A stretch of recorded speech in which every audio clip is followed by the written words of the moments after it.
ଅଶ୍ଳୀଳତା ତ ଟୋଟାଲ ଖଣ୍ଡଗିରି ଆଉ କେଉଁଠି ହେଇପାରିବ ଖଣ୍ଡଗିରି ହେଇପାରିବନି ଆରେ ତାଙ୍କୁ କାହିଁ 50 ଯଦି ତାଙ୍କର ଦେଖିବୁ ଆମର କ'ଣ ଘରେ ସେରା ନାହିଁ ନାଇଁ ଏଥରକ ଯେଉଁ ବିଏମ୍ସି ଥାନା ଡିସିପି ଆମ ଇନ୍ସପେକ୍ଟର ସବୁ ବସି ଯେଉଁ ମିଟିଂ ହେଇଛି ଏଥରକ 14ଟି ଆମକୁ ଦେଇଛନ୍ତି ଇଏ କରିବା ପାଇଁ 14ଟି କେମିତି ଗାଡ଼ି ପାର୍କିଂ ଏଠୁ ଧରିକି ଅଶ୍ଳୀଳ ନୃତ୍ୟ ହେଇପାରିବ ଅଶ୍ଳୀଳତା ତ ଟୋଟାଲ ଖଣ୍ଡଗିରି ଆଉ କେଉଁଠି ହେଇପାରିବ ଖଣ୍ଡଗିରି ହେଇପାରିବନି ଆରେ ତାଙ୍କୁ କାହିଁ 50 ଯଦି ତାଙ୍କର ଦେଖିବୁ ଆମର କ'ଣ ଘରେ ସେରା ନାହିଁ ଆମେ ତାଙ୍କୁ ଆଣି ଦେଖିବୁ ସେ ନଗାଳି ସେ ସିଆଡ଼େ କୁଆଡ଼େ ନାଚିବେ ସିଆଡ଼େ ବମ୍ବେ ଦିଲ୍ଲୀ ଆଡ଼େ ଏଠି ଖଣ୍ଡଗିରି ହେଇପାରିବନି କାହିଁକିନା ଏଠି ବହୁତ ଦେଖ ବାବାଜୀ ମାନେ କେତେ ବାବା ମାନେ ଆସୁଛନ୍ତି ଅନୁଷ୍ଠାନ ମାନଙ୍କର ଇଏ ହେଉଛି ଏଇଟା 100 ବର୍ଷର ଯାତ୍ରା କହିଲା ଭଳିଆ ଆମ ବାପା ଜେଜେମାନେ କରୁଥିଲେ ଆମ ଭାଇ ବଡ଼ ବଡ଼ ମାନେ କଲେ ଆମେ ତାକୁ ମିଶି କଲୁ ଏଥର ଯେଉଁ ଲୋକ ଯାହା ହଉ ପ୍ରଶାସନ ଗୋଟିଏ ଡିସିସନ୍ ଏଥରକ ନେଇଛି ଭାରି ଖୁସି ଲାଗିଲା ଆମ ଆଇଏସିଙ୍କି ଡିସିପିଙ୍କି ଆମ ଏସିପିଙ୍କି ଯେ ସବୁ ପ୍ରତି ପେଣ୍ଡାଲରେ 2000 2500 ମ୍ୟାକ୍ସିମମ୍ ଚେୟାର ପଡ଼ିପାରିବ 2 ଜଣ ଲୋକ ଯାଇପାରିବେ 30 ଫୁଟ ରାସ୍ତା ରହିବ ଫେୟାର ଗାଡ଼ି ଯିବା ପାଇଁ ବୁଲିବା ପାଇଁ ସେରା ସବୁ ଆମ ପାଇଁ ଦିଆଯାଇଛି ଗୋଟେ ଲୋକ ଯେମିତି ଆଣ୍ଠୁ ଲମ୍ବେଇକିରି ବସିଲା ଭଳିଆ ବସିବେ ତାପରେ ଯେଉଁ ମାନେ ଛୋଟ ଛୁଆ ପରିବାର ଯେଉଁ ନେଇକି ଏମାନେ ଆସିଛନ୍ତି ସେଇଟା ଯାଉ ହର ଭାଇ ଗୋଟେ କାଲି ଗୋଟେ କହିଲେ ଆମେ ବସିଥିଲୁ ଟିଭିରେ ଯେ ଯାତ୍ରା ଯେଉଁ ହେଉଛି ନାଚ ପାଟିରେ ସେତିକି ଆଗରୁ ପୁଣି ଲାଇଟ୍ ନଥିଲା ଆଉ ମୋରି ଅମଳରେ ମୁଁ ଦେଖିଛି ପେଟ୍ରୋଲ ବକ୍ସ ଡାଳିଲେକି ଆମେ ଯାତ୍ରାକୁ ଝାଟି ପକେଇକି ତେଣୁକରି ଏତେ ଯେଉଁ ସିଡ଼ି ଭିଡ଼ି ଅମକ ଢିମକି ସେ ଯେଉଁ ଡେଞ୍ଜର ଲାଇଟ୍ ଫେଞ୍ଜର ଲାଇଟ୍ ସେଟା ପକେଇକି ଛୁଆଙ୍କର ଆଖି ବହୁତ ଖରାପ ହେଉଛି ସାଉଣ୍ଡଟା ବି ବହୁତ ଜୋର ଯେଉଁ ବାଜୁଛି ଆପଣ ଦେଖୁ ଯେଉଁ ଡିଜେ ସାଉଣ୍ଡ ବି ବନ୍ଦ କରିଦେଲା ପ୍ରଶାସନ କମିଶନ ତେଣୁ ଯାତ୍ରାରେ ଯେତିକି ଲାଇଟ୍ ଦରକାର ସେତିକିଟା ଟିକେ ଧ୍ୟାନ ଦିଅନ୍ତୁ ଉଇଥର ମାଲିକମାନଙ୍କୁ ବି ତାଙ୍କୁ ଡାକି ଟିକେ ତାଗିଦ କରନ୍ତୁ ଆମ ପାଖ ଆଇସିଙ୍କୁ ଧନ୍ୟବାଦ କହୁଛି ସାର୍ ଆପଣଙ୍କ ଦ୍ୱାରା ଡାକିକି ସେ ମାଲିକମାନେ ଯେଉଁ 15ଟା ପାର୍ଟି ମାଲିକଙ୍କୁ ଡାକିକି ତାଙ୍କୁ ଟିକେ ମାନେ ତାଗିଦ କରନ୍ତୁ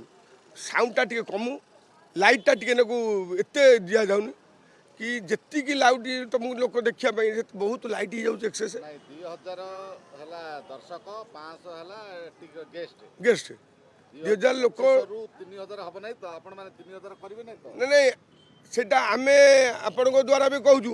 ସେଟା ହେଲେ ଆମକୁ ଟିକେ ଭଲ କାହିଁକିନା ଆପଣ ଦେଖନ୍ତୁ ସବୁ ପେଣ୍ଡାଲରେ 5000 ଚେୟାର ଜାଗା ପଡ଼ିପାରିବନି ଏ ଦୁଇଟାକ ପେଣ୍ଡାଲରେ ପୁଣି 5000 ଚେୟାର ତେଣୁକରି ଏ ତଳୁଟାରେ 2000 ମାତ୍ର ମ୍ୟାକ୍ସିମମ୍ ଏମିତି ସବୁ ପେଣ୍ଡାଲ ମାନେ ଅଶାନ୍ତିରେ ଅଛନ୍ତି ନା ଆଉ ତୁମେ ଯଦି ପକେଇଦେବ ଭଲ ପାର୍ଟି ତୁମର ଅଛି ବୋଲିକି ବଡ଼ ବଡ଼ ପାର୍ଟି କିଏ ପିଉଷକୁ ଆଣିଛି ଅମୁକ ଆଣିଛି ଢିକି ଆଣିଛି କିଏ ସାପ ଆଣିଛି ବେଙ୍ଗ ଆଣିଛି ତେଣୁ ତୁମେ ଯଦି 5000 ଚେୟାର ଏ ଆଉ ଏ କମିଟି କ'ଣ କରିବେ ଅତରେ ଅଧିକା ମରିଯିବେ ନା କାରଣ ଆମକୁ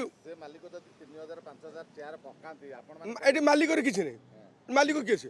ପାର୍ଟି ତ ଆମେ ଆଣିଛୁ ନା ଆମେ ଯେମିତି ନଚବୁ ସେ ସେମିତି ନାଚିବେ ଯେଉଁ ବହି କରୁ ସେ ବହି ନାଚିବେ ଆମେ କମ୍ପ୍ଲେନ୍ ଦେବୁ ଥାନାରେ ଥାନା ବେଲା ତ ଯଦି ନ ଶୁଣିବେ ଆମେ ଆଉ ତାର ଅଲଗା ବାଟ କରିବୁ ପଦକ୍ଷେପ ନେବୁ ଯେମିତି ଦର୍ଶକ ଖୁସିରେ ନାଚ ଦେଖିବେ 300 ଟଙ୍କା ଟିକେଟ୍ ଦେଉଛନ୍ତି ମାନେ ବିଭିନ୍ନ କାଟାଗୋରୀର ଦର୍ଶକ ଅଛନ୍ତି ବହିକି ଦେଖିକି ଆସୁଛନ୍ତି ଉଇଥ୍ କଳାକାରଙ୍କୁ ଦେଖିକି ଆସୁଛନ୍ତି ତେଣୁ ଏ ବର୍ଷ ଯେଉଁ ପ୍ରଶାସନ ଯେଉଁ ପଦକ୍ଷେପ ନେଇଛି ଆଗରୁ କ'ଣ ହେଉଥିଲା ନା ସମସ୍ତେ ମନ ଇଚ୍ଛା ଚେୟାର ପକାଉଥିଲେ ଟିକେଟ୍ ପାଉନଥିଲେ କିଏ ଟିକେଟ୍ କେଉଁ